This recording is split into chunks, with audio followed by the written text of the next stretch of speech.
Hello, hi, welcome to Kalam Pictures. Myself Abhishek, and this video will discuss about Aditya L1 mission जो कि आपके 69 BPSC के लिए important हो सकता है। ठीक है, दो इस जो आदित्य L1 मिशन है इसके ऊपर कम संभावना है कि आपको 33-38 नंबर का क्वेश्चन पूछे। शॉर्ट आंसर टाइप क्वेश्चन यहाँ से पूछा जा सकता है, बहुत ज्यादा संभावना है। मंगलयान कह रहे हैं, चंद्रयान से भी आ सकता है, इससे भी आ सकता है। तो काफी डिटेल्स कुछ कुछ जो पॉइंट्स मैंने चंद्रयान मिशन पढ़ाते समय पढ़ाया है उन पॉइंट्स को मैं यहाँ डिटेल में डिस्कशन नहीं करूंगा। वो पॉइंट जैसे इलेक्ट्रिकल ऑर्बिट क्या है, एलईओ क्या है, ये सारी चीजें विल नॉट डिस्कस हियर, वो आपको पता ही होंगी, बेसिक अंडरस्टैंडिंग इतनी होनी भी चाहिए। ठीक है, तो let's begin with the Aditya L1 mission. Why L1, क्यों L1 नाम रखा गया? क्योंकि इसको जो है लार्ज रेडियन पॉइंट L1 पे रखा जाएगा। क्या है ये? सन और अर्थ के बीच का एक पॉइंट है जहाँ पे जो चीजें हैं बहुत प्रिसाइजली देखी जा सकती हैं, ऑब्जर्व की जा सकती हैं। ठीक है, क्योंकि वहां पे ज्यादा जो है डिस्टर्बेंसेस नहीं है L1 पॉइंट पे। ठीक है, L1 पॉइंट पे इससे पहले ये मिशन आदित्य जो मिशन है ये आदित्य के नाम से लॉन्च होने वाला था। पहले की बात करें 2014-15 के आसपास में आदित्य के नाम से इसको लॉन्च करने वाले थे, क्योंकि इसको एलईओ रखना था, लोअर अर्थ ऑर्बिट में रखना था। तो इसको आदित्य के नाम से लॉन्च करना था, बाद में डिसीजन बदला कि इसको L1 पे रखेंगे, तो इसलिए L1 नाम पड़ गया। ठीक है, तो इसरो ने सक्सेसफुली लॉन्च किया आदित्य L1। कहां से? From it's Satish Dhawan space centre Sriharikota. Inaugural solar mission है using PSLV C57 rocket polar satellite launch vehicle. C57 से 2 सितंबर 2023 को 11:50 इंडियन स्टैंडर्ड टाइम पे इसको छोड़ा गया। PSLV's fourth stage was fired twice, इसकी चौथी स्टेज है, 2 बार फायर की गई। हिस्टोरिक फर्स्ट फॉर इसरो, पहली बार ऐसा हुआ है इसरो में, ensuring precise insertion into an elliptical orbit. तो क्यों ये 4 बार छोड़ा गया? ताकि एक जो है बहुत आसानी से ये इलिप्टिकल ऑर्बिट में इंसर्ट कर सके। तो इलिप्टिकल ऑर्बिट कुछ इस तरह से होती है, इस तरह से होती। चलिए आगे बढ़ते हैं, है ना? क्या है और चीज आदित्य L1 मिशन के बारे में। तो पहला space based observatory class Indian solar mission है और सेकंड ऑब्जर्वेटरी क्लास मिशन है। पहला space based observatory class Indian solar mission है, लेकिन अगर सिर्फ ऑब्जर्वेटरी क्लास इसरो का मिशन बोलें तो ये सेकंड है। सेकंड है किसके बाद? एस्ट्रोसैट के बाद। एस्ट्रोसैट के बाद ये सेकंड ऑब्जर्वेटरी क्लास मिशन है इसरो का, और पहला ऑब्जर्वेटरी क्लास सोलर मिशन है इसरो। ये ध्यान दीजिएगा, एस्ट्रोसैट जो है ये 2015 में छोड़ा गया था। ठीक है, studying the sun from distance of 1.5 million kilometre, 1.5 million kilometre से ये सन को स्टडी करेगा। तो जो L1 है, यानी L1 जो लार्ज रेडियन पॉइंट 1 है, इससे जो सन की डिस्टेंस है वो 1.5 मिलियन किलोमीटर है। ये ध्यान दीजिए, मिलियन किलोमीटर है, ये चीज ध्यान में रखिए। चलिए 127 दिन लगेगा इसको अराउंड सन तक, जो L1 पॉइंट, सन तक नहीं, जो आपका L1 पॉइंट है इसको या लैग्रेंजियन पॉइंट 1 तक पहुंचने में इसको अराउंड जो है 125 से 127 दिन तक लगेगा। तो ये अराउंड 5 से 7 जनवरी के बीच में जब आप मेंस का एग्जाम दे रहे होंगे तब ये L1 पॉइंट पे पहुंचेगा। ये ध्यान दीजिएगा। इसरो का second astronomy class observatory class mission है आफ्टर एस्ट्रोसैट, मैंने बात किया। इसरो का second astronomy observatory class sun mission है। ठीक है, पहला जो है वो जो है सन मिशन, पहला सन मिशन है और दूसरा जो है ये ऑब्जर्वेटरी क्लास मिशन है। ये ध्यान दीजिए, एस्ट्रोसैट पहला था। चलिए शॉर्टर जर्नी होगी इसकी अगर कंपेयर करें मंगलयान से। ठीक है, तो इससे इसकी जर्नी शॉर्टर होगी। प्लांट प्लेसमेंट कहां पे रखा जाएगा? तो ये the spacecraft will be position in halo orbit around the Lagrangian point L1 in the sun earth system. ठीक है, तो अभी देखेंगे L1 L2 L3 क्या है, उसको देखते हैं क्या स्पेसिफिकेशन है। ठीक है, अभी देखते हैं आदित्य L1 का ऑब्जेक्टिव क्या है। साइंटिफिक स्टडी नहीं करनी है हमको, ध्यान रखिए कुछ ऐसे पॉइंट होने चाहिए आपके दिमाग में जो आप वहां पे लिख के आए। ठीक है, तो हमें यहाँ साइंस नहीं पढ़नी है इन डिटेल, बस हमको किस तरह से जीएस को अपने कैटर करना है, करंट अफेयर के इस टॉपिक को कैटर करना है अपने उसमें मेंस के एग्जामिनेशन में, वही देखना है। तो पहला तो इसका ऑब्जेक्टिव क्या है? सन के क्रोमोस्फेयर और कोरोना डायनेमिक्स को समझने में मदद करेगा। कैसे करेगा? ये ऑब्जर्व करेगा और एनालाइज करेगा dynamics of sun's chromosphere and corona. ठीक है, क्रोमोस्फेयर और कोरोना क्या है वो आप लोग जानते हो। ठीक है, बेसिक ज्योग्राफी है। Study chromospheric and coronal heating, partially ionised plasma physics को समझने में मदद करेगा। ठीक है, समझने में मदद करेगा। कोरोनल मास इजेक्शन जो है, their origin, magnetic field, heat transfer mechanism, flare exchanges कैसे होते हैं, इन सब चीजों को समझने में मदद करेगा। तो फिजिक्स के काफी ज्यादा जो है बारीक जो अनसॉल्व जो रहस्य हैं वो जो है वो सॉल्व हो पाएंगे इसकी मदद से। फिजिकल पार्टिकल एनवायरनमेंट को इन्वेस्टिगेट करेगा, the physical particle environment surrounding the spacecraft position. ठीक है, क्या फिजिकल पार्टिकल एनवायरनमेंट है। Processes leading to solar eruptions कौन से हैं, जो सोलर इरप्शन क्यों होता है, उन चीजों को समझने में मदद करेगा। Determine the sequences of processes occurring in multiple layers below the corona that lead to solar eruption, इसको समझने में मदद हो सकती है। ठीक है, और क्या है, स्पेस वेदर स्टडी करने में मदद मिलेगा। Explore space weather phenomena, understanding the origin, composition and dynamics of solar winds, क्यों चलते हैं, क्यों ये सोलर फ्लेयर्स और विंड्स चलती हैं, क्या होता है कोरोनल इरप्शंस, ठीक है, क्या होता है सोलर इरप्शंस, ठीक है, क्या है जो है आपका सीएमई यानी कोरोनल मास इजेक्शन क्या है, ये सारी चीजों को समझने में मदद। ठीक है, ऑब्जेक्टिव ये है। 7 तरह के पेलोड छोड़े गए, इनका नाम भी याद रखेंगे 2-4 का, तब भी काफी होगा। तो जो 4 हैं आपके वो रिमोट सेंसिंग पेलोड्स हैं और इन C2 पेलोड्स 3 हैं, ये ध्यान दीजिए। रिमोट सेंसिंग पेलोड्स कौन कौन से 4 हैं। पहला क्या है, visible emission line coronagraph VELC, तो बस इतना ही नाम याद रखेंगे, वो भी इसका क्या काम है बहुत ब्रीफ में पता होना चाहिए। ठीक है, तो पहला जो पेलोड है visible emission line coronagraph VELC, coronal imagining and spectroscopy ये करने में सक्षम है। तो ये क्या है, VELC is capable of coronal imaging and spectroscopy करने में सक्षम है।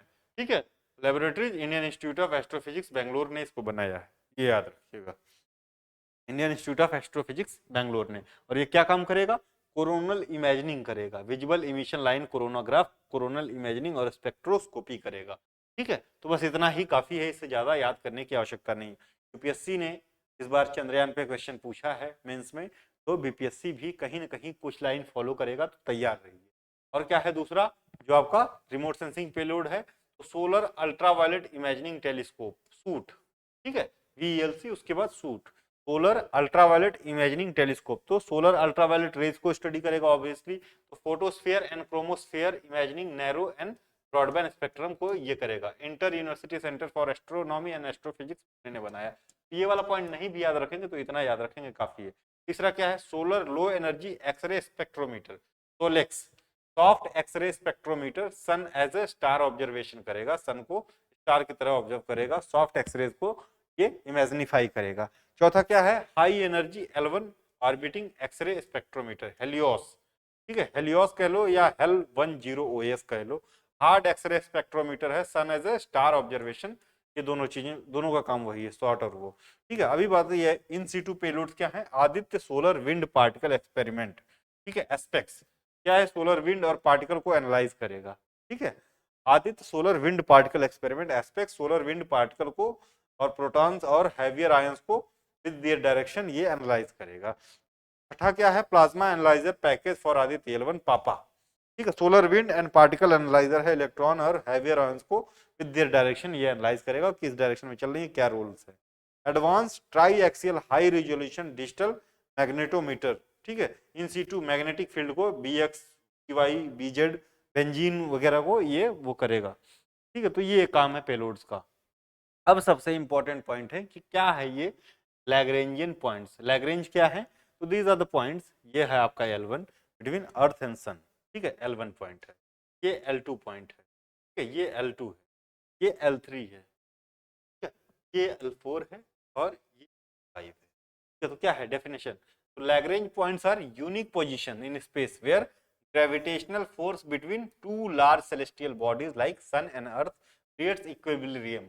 तो इसमें जो ग्रेविटेशनल फोर्स है सन और अर्थ के इस पॉइंट पे L1 पॉइंट पे इक्वल होती हैं, ना कम ना ज्यादा। ठीक है, तो एक प्रिसाइज डिसीजन या प्रिसाइज मैपिंग में हेल्पफुल होता है। ठीक है, स्टेबिलिटी क्रिएट करता है। At these points a small object such as spacecraft can maintain a stable orbit with minimal fuel uses. ठीक है, क्योंकि उसी ऑर्बिट में चलता रहेगा कोई, क्योंकि ग्रेविटी जो है इक्वल है। ठीक है, ग्रेविटी इक्वल है बिटवीन सन एंड अर्थ। ठीक है, टाइप क्या है, there are 5 Lagrange points.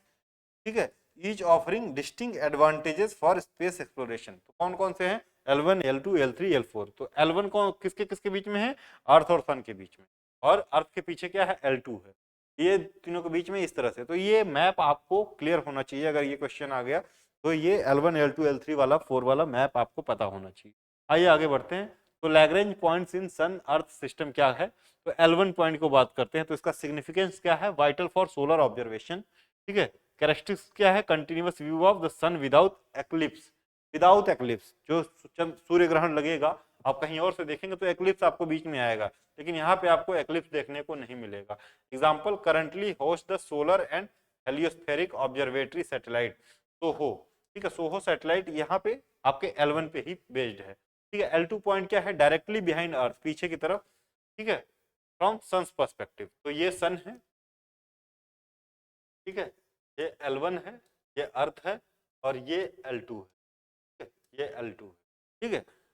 Advantage क्या है इसका? Ideal for observing the universe without earth shadow interference. ठीक है, अर्थ का शैडो नहीं पड़ेगा। एग्जांपल क्या है? आपका जो वेब स्कोप टेलीस्पेस है, वेब स्पेस टेलीस्कोप है, वो कहाँ पे है? वो L2 पे ही रखा हुआ है। ठीक है। L3 क्या है? तो L3 जो है ये position behind the sun opposite to earth. ठीक है, तो आप फिगर देख लीजिएगा। Offer observation of far side of the sun. L4 L5 क्या है? तो arrangement from an equatorial triangle with the sun and earth, equal triangle पे है L4 और L5। ठीक है। Stable position suitable for space observatories like those studying asteroids, उनके लिए L4 और L5 एस्टेरॉइड्स के स्टडी के लिए जो है यूजफुल है। नोट में कुछ देख लीजिए। तो L1, L2 और L3 ये क्या है? अनस्टेबल। ठीक है, necessitating regular course of correction for satellites orbiting these points. तो L1, L2 और L3 जो है ये अनस्टेबल है, तो इस पे जो सैटेलाइट्स यहाँ पे जो प्लेस की जाएंगी तो उनका रेगुलर मेंटेनेंस जरूरी है टू मेंटेन देयर पोजीशंस। ठीक है, तो ये ध्यान दीजिएगा। बाकी जो है L5 और L4 वो स्टैटिक हैं। सिग्निफिकेंस क्या होगा इस सोलर मिशन का? तो अंडरस्टैंडिंग आवर सोलर सिस्टम, सबसे पहला सिग्निफिकेंस यही होगा। The sun as a solar system's nucleus profoundly influence celestial bodies obviously। ठीक है, exploration aids in unravelling the dynamics of our cosmic vicinity, या सोलर सिस्टम की जो विसिनिटी है उसको अनरेवल करने के लिए ये हेल्पफुल होगा। स्पेस वेदर प्रेडिक्शन करने के लिए हेल्पफुल होगा। ठीक है, solar activities like flares impact earth space environment. जो फ्लेयर्स चलती हैं सन पे वो हमारे इन्वायरमेंट को भी तो इम्पैक्ट करती हैं। ठीक है, हो सकता है कभी कुछ चीजें प्रिवेंट की जा सकती हैं इससे, अगर कुछ बहुत हार्श क्लाइमेटिक कंडीशन उसकी वजह से हो रहा है, ऐसा कुछ हो रहा है। हीट वेव्स कहीं उससे लिंक तो नहीं है? हीट वेव भी एक अच्छा टॉपिक है। ठीक है, हीट वेव्स भी हमको पढ़ना है। हीट वेव्स और गैलेशियल लेक आउटबर्स्ट, ये दो इंपॉर्टेंट करंट अफेयर पॉइंट मान लीजिए, चाहे ज्योग्राफिकल पॉइंट मान लीजिए, ये भी दो इंपॉर्टेंट पॉइंट। ठीक है, तो ये भी पढ़ना है। ठीक है, crucial for predicting and mitigating disruption to communication, navigation and power grids. ठीक है, और क्या है? Advancing solar physics, study of sun's magnetic field, सूरज की मैग्नेटिक फील्ड की स्टडी। ठीक है, heating mechanism and plasma dynamics contribute करेगा to fundamental physics and astrophysics के समझने में। ठीक है, तो ये चीजें इनहांसिंग एनर्जी रिसर्च। सन क्या है? As a natural fusion reactor है ना सन। ठीक है, sun as a natural fusion reactor inspires clean and sustainable fusion energy pursuit on earth. तो उसको समझ के हमको ज्यादा चीजें शायद कर पाए। Insight into its core and nuclear reaction inform energy research. ठीक है। ठीक है, improving satellite operation, solar radiation and wind influence satellite functioning. ठीक है, कहीं ना कहीं वो इन्फ्लुएंस करते हैं सैटेलाइट फंक्शनिंग को। Understanding solar interaction enhances spacecraft design and operations, कैसे बनाना चाहिए ताकि कम फ्यूल लगे, ज्यादा ऑब्जेक्टिफाइड हो, इंश्योरिंग ऑप्टिमल फंक्शनैलिटी एक्सेट्रा। ठीक है, तो ये है। तो ये आपका छोटा सा टॉपिक था आदित्य L1 मिशन। अभी देखते हैं India surpass China in terms of population. जो आपका यूएन वर्ल्ड का डेटा था, यूनाइटेड नेशन पॉपुलेशन फंड का, ठीक है, उन्होंने क्या प्रोजेक्ट किया था? ठीक है, तो India is projected to surpass China in mid of 2023। ये तो मिड पास हो गया, यानी India has already surpassed the China. ठीक है, इन टर्म्स ऑफ पॉपुलेशन। तो ये बात कर रहे हैं कि इंडिया की पॉपुलेशन इज अराउंड 1.4286 बिलियन। ठीक है, स्लाइटली एक्सीडिंग चाइनाज 1.4257 बिलियन। ठीक है, तो 57 और 86 और 57।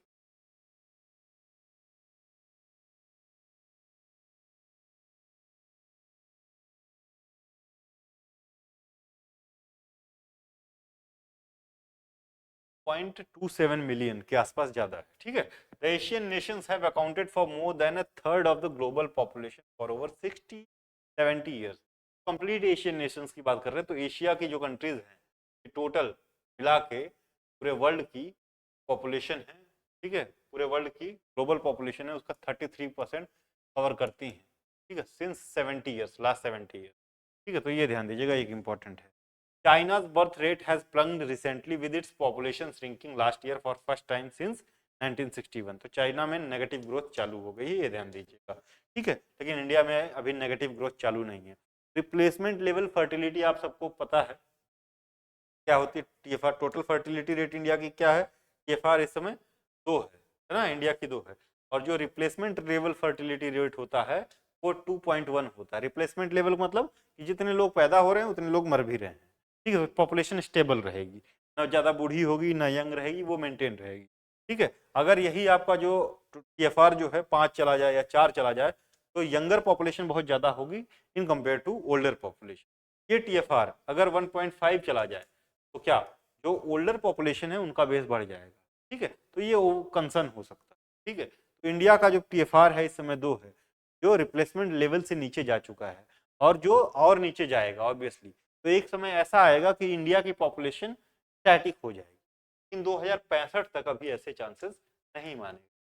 तो हमारी जो वर्किंग एज पॉपुलेशन है, we can harness this population until 2065। तो हमारे पास 30 से 35 साल का समय है जब हम बहुत आगे निकल सकते हैं। ठीक है, तो इस चीज को जो डेमोग्राफिक डिविडेंड है इसको कैसे हार्नेस करना है, कैसे यूज करना है, यही मुद्दा होना चाहिए हमारे इस डिस्कशन। ठीक है, तो यही करेंगे भी। India's population forecast provided the United Nation population fund, जो UNFPA state of world population report है, is an estimate since there has been no census in the country since 2011। ठीक है, तो 2011 से सेंसस नहीं है तो कोई डेटा भी नहीं आया, तो इनके हिसाब से हमारा जो पॉपुलेशन है ये है। ठीक है, तो इन्होंने नया पॉपुलेशन डेटा हमको दिया है। चलिए, डेमोग्राफिक ऑर्डर, ठीक है, बून और बेन क्या है तो आप खुद ही देख लीजिए कि ये 50 countries with largest population in 2015 कौन होने वाली है। तो इंडिया 1.67 बिलियन, ठीक है, China 1.32 billion, rest of the world 1.41 billion. ठीक है, 1.41 बिलियन।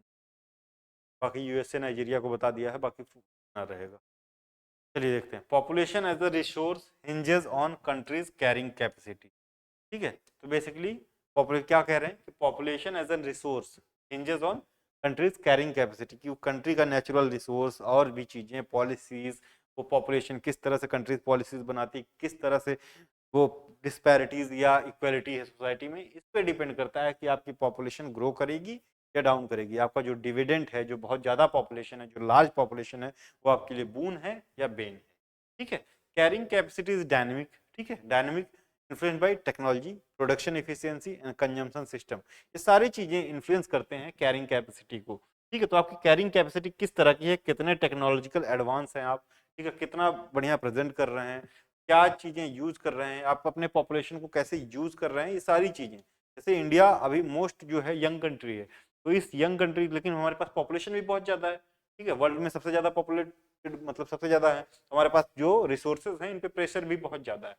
हम उसका किस तरह से ऑप्टिमल यूज करें चीजों का, ठीक है, किस तरह से टेक्नोलॉजी का यूज करके, आईटी सेक्टर का यूज करके हम आगे बढ़ रहे हैं, ये दर्शाता है क्या आपका नेचर ऑफ पॉपुलेशन ग्रोथ या कैरिंग कैपेसिटी कंट्री का दर्शाता है। ठीक है, ये ध्यान दीजिए, तो ये डायनेमिक होता है। पॉपुलेशन साइज डायनेमिक्स क्या है, तो India at replacement level fertility with TFR of 2.0 इन 2020।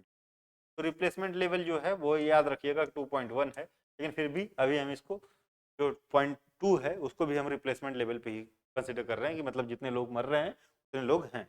तो हमारा जो है भी टीएफआर 2.12 है, 2 है, तो इसको अभी भी हम रिप्लेसमेंट लेवल पे ही मानेंगे। ठीक है, पॉपुलेशन स्टेबलाइजेज अंटिल 2064, 2064 तक पॉपुलेशन स्टेबलाइज हो जाएगा ऐसा कहा जा रहा है। ठीक है, कि उस समय माना जा रहा है कि आपका जो है 1. 8 से 1.5 से 1.8 तक चला जाएगा, तो नेगेटिव ग्रोथ होना चालू हो जाए, मतलब जो आपकी यंग पॉपुलेशन है वो बूढ़ी होनी चालू हो जाए। देन एक्सपीरियंस है नेगेटिव ग्रोथ। ठीक है, इसके बाद 2064 के बाद तो हमारे पास 2064 तक का टाइम है। अगर हमने बहुत ढंग से इन चीज़ों को यूज़ किया तो we can become the world power with the use of this demographic dividend which India has right now. Peak population around 169.6 crore in 2060 का एक्सपेक्टेड है। ये सारा पॉपुलेशन रिपोर्ट जो है वर्ल्ड की उसके हिसाब से है। एज कंपोजिशन एंड अपॉर्चुनिटीज क्या है? वर्किंग एज पॉपुलेशन 15 से 64 के बीच में 15 टू 64 क्या है, वो 68% है इन 2023। तो वर्किंग एज पॉपुलेशन कितना है अपने पास? 68%, अराउंड 68% है वर्किंग एज पॉपुलेशन। ठीक है, 2023 में। डेमोग्राफिक विंडो ऑफ अपॉर्चुनिटी ये कितने दिन के लिए खुला है? 35 ईयर्स के लिए, 2068 तक हमारे पास डेमोग्राफिक विंडो अपॉर्चुनिटी है कि इसको हम यूज कर सकते हैं। Mechanism needed for economic dividend क्या क्या चाहिए वो आगे हम देखते हैं। ठीक है, ताकि ये जो 35 साल है इसको हम रिसोर्स के साथ और ऑप्टिमल यूज के साथ ब्रिलियंटली यूज कर पाएं और हम अपने डेमोग्राफिक डिविडेंड को बुना पाएं।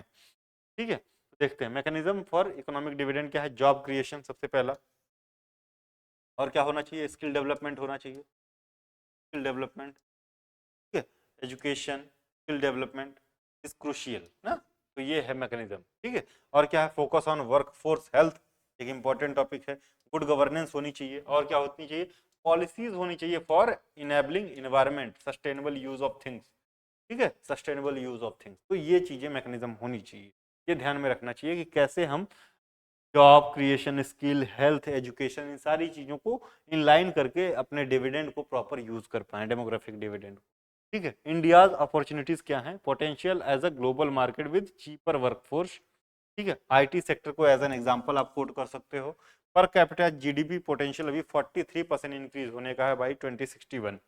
ठीक है, तो ये पोटेंशियल है अपॉर्चुनिटीज का इंडिया के पास। सॉरी, कंसर्न्स क्या है? टोटल फर्टिलिटी रेट जो टीएफआर है, टीएफआर अगर ये 1.8 से नीचे जाता है तो this is not good sign for any country. ठीक है, एनी कंट्री। तो हमारे पास रिसोर्सेज कम है और जगह भी कम, और हमारे पास पॉपुलेशन भी बहुत ज़्यादा, लेकिन इससे नीचे जाना फिर वो एक जो है आपकी जो ओवर एज पॉपुलेशन की बढ़ती साइज को दर्शाएगा। ठीक है, तो ये इकोनॉमिकल बेनिफिशियल कहीं नहीं होता है। Drastic population control risk post ageing. ठीक है, वही चीज बात कर रहे हैं। Focus on production, consumption and distribution issues. क्या? Focus on production, consumption and distribution issues, जो लीकिंग वगैरह है वो। तो equal distribution of the things होनी चाहिए। इक्वल कंजम्पशन के मामले में जो आपका कंजम्पशन पैटर्न है इंडिया में वो चेंज हुआ है, और इसको भी देखना चाहिए कि जैसे मिलेट ईयर मनाया जा रहा है। ठीक है, तो वो आपका जो डाइट है लोगों की, वो एक जो है न्यूट्रिशियस और बैलेंस डाइट होनी चाहिए। ये नहीं कि आप खाए जा रहे हो, आपको जो न्यूट्रिशन चाहिए वो नहीं मिल रहा है। तो इन सारी चीज़ों को एड्रेस करना पड़ेगा। इसमें बहुत ढेर सारे एग्जाम्पल्स आप दे सकते हो। ठीक है, और क्या है? रिकमेंडेशंस क्या है? Policy support, policy supporting education, health care, employment, infrastructure and gender empowerment, इनको बढ़ावा देना चाहिए। ठीक है, avoiding demographic disaster through holistic approaches. Demographic disasters कुछ ना हो पाए, यानी ना बहुत ज़्यादा कम हो पाए ना बहुत ज़्यादा ज़्यादा हो पाए, इस तरह की बातों की। और मतलब कि अब की जो पॉपुलेशन है, अभी जो साक्षरता रेट है, इसमें आप जो है लिटरेसी रेट को भी इंक्लूड कर सकते हो। ये भी तो डिजास्टर ही है कि कहीं आपका लिटरेसी रेट 50 से 55% है। तो इन चीज़ों को एड्रेस करना है ना, तो ये सारी चीज़। ठीक है, निरक्षरता है और जो आपकी भुखमरी है, इन सारी चीज़ों को एड्रेस करना है। क्राइम है, ठीक है, प्रेस के ऊपर, वो सारे पॉइंट्स को आप वन बाय वन इसमें डाल सकते हो। ठीक है, नंबर ऑफ कंक्लूजन में India's largest population brings advantages and challenges both. यहाँ पे आप एक दो दो पॉइंट में एक लाइन में ये लिख सकते हो, क्योंकि आपका 38 मार्क का क्वेश्चन है, 38 मार्क्स का क्वेश्चन, तो आपको कंक्लूजन भी 40 से 50 वर्ड में लिख सकते हो। ठीक है, younger population contributes to higher support ratio. ठीक है, and balancing demographic dividend crucial for sustainable growth. इस तरह से आप कंक्लूड कर सकते हो इसके ऊपर। तो how can India uses it's diplomacy with large population? तो क्या हो सकता है आपका answer? India can use it's large population while negotiating bilateral trade, exert influence on global stage with skilled demography. ठीक है, तो ये आपका आंसर हो। ठीक है, तो इसको आप जो है, ये तो ब्रीफ में है, इसको आप डिटेल करके आराम से लिख सकते हो। लैंड सर्वे इन बिहार, ये इंपॉर्टेंट टॉपिक है, ये आप लोग पढ़ के आएंगे। लैंड सर्वे इन बिहार, ठीक है। और क्या क्या है लैंड सर्वे के बाद? इंटरनेशनल ईयर ऑफ मिलेट, ठीक है, तो इसको हम लोग करेंगे। इंटरनेशनल ईयर ऑफ मिलेट, इसका क्या सिग्निफिकेंस है तो हम ढंग से देखेंगे इन डिटेल, ठीक है। तो आज के लिए इतना ही, थैंक्स। कल मिलेंगे। कल कुछ टॉपिक जो है आपका नेशनल करंट अफेयर के देखेंगे, उसके बाद हम लोग क्या है जो आपका आईआर वाले टॉपिक्स हैं उनको डिटेल में देखेंगे कि कौन कौन से टॉपिक्स हैं, कहाँ कहाँ से क्वेश्चन आ सकते हैं, ठीक है। और जो नेशनल वाला है वो भी कल फाइनल करेंगे। कल 2 और वीडियो आएगी, उसके बाद ये आपका सेशन समाप्त होएगा। उसके बाद हम लोग एक हिस्ट्री का मैराथन लेंगे, हिस्ट्री में कहाँ कहाँ से क्वेश्चन, ये 3 से 4 वीडियो में पूरा का पूरा आपका जो है कवर होगा। That is girl. Thank you, धन्यवाद।